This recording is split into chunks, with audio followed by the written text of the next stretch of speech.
Global summit పెట్టారు. 13 లక్షల కోట్ల రూపాయల పెట్టుబడి, 6 లక్షల మందికి ఉపాధి చేస్తాము.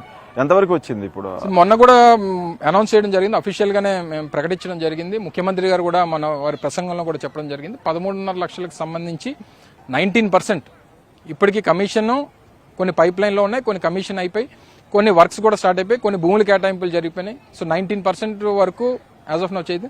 మేజర్ గా 13.5 లక్షల కోట్లలో 8.5 నుంచి 9 లక్షల కోట్ల రూపాయలు గ్రీన్ ఎనర్జీ మీద, అంటే సోలారు, విండ్, పంప్డ్ స్టోరేజ్ మీద మేజర్ ప్రాజెక్ట్స్ రిలయన్స్ కానివ్వండి, లేదా జిందాల్ వాళ్ళు కానివ్వండి, లేదా అదానీ కానివ్వండి, లేకపోతే ఆర్సిలర్ మెటల్, లక్ష్మీ మెటల్ గారు అబ్బాయి ఆర్సిలర్ మెటల్ కంపెనీకి సంబంధించి కానీ, సో ఇలా పెద్ద పెద్ద సంస్థలన్నీ కూడా ముందుకొచ్చాయి. వాళ్ళకి ఆల్రెడీ లొకేషన్స్ అన్ని కూడా చూపించాం.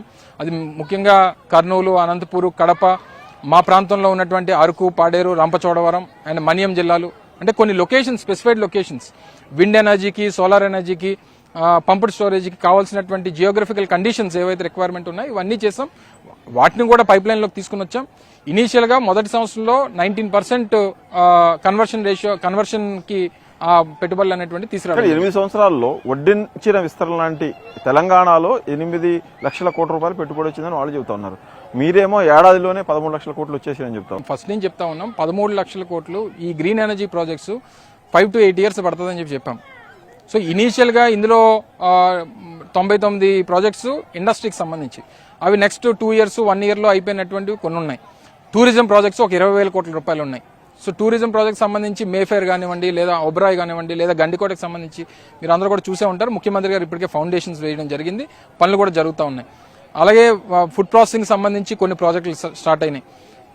ఇండస్ట్రీ ఎనర్జీ డిపార్ట్మెంట్కి సంబంధించినటువంటివి మేజర్ ఇన్వెస్ట్మెంట్స్, ఇందాక మీకు చెప్పినట్టు మేజర్ ఇన్వెస్ట్మెంట్స్. ఇందులో 19% అంటే ఆల్మోస్ట్ 2 లక్షల కోట్ల రూపాయలకు సంబంధించినటువంటి వర్క్స్ అనేటువంటివి కొన్ని ప్రాజెక్ట్స్ స్టార్ట్ అయిపోయినాయి, కొన్ని కమిషనింగ్ జరుగుతున్నాయి, కొన్ని భూముల కేటాయింపులు జరిగినాయి, కొన్ని పర్మిషన్స్ దగ్గర ఉన్నాయి, కొన్ని క్లియరెన్స్లు ఉన్నాయి. సో ఇవన్నీ జరుగుతూ ఉన్నాయి. సంవత్సరంలోని 90% కాదు 19%. ఇది రానటువంటి నెక్స్ట్ 5 years లో ఇవన్నీ కూడా మెటీరియల్ అవుతాయి. ఎందుకంటే ముందుగానే MOU చేసుకున్నప్పుడే ఇవి స్క్రూటినీ చేసి గ్యారంటీగా ఇవి కమిషన్ చేసేటువంటి దానికి అవకాశం ఉంటుందంటేనే మేము కూడా MOU చేసుకున్నాం. సో అది కూడా క్లారిటీ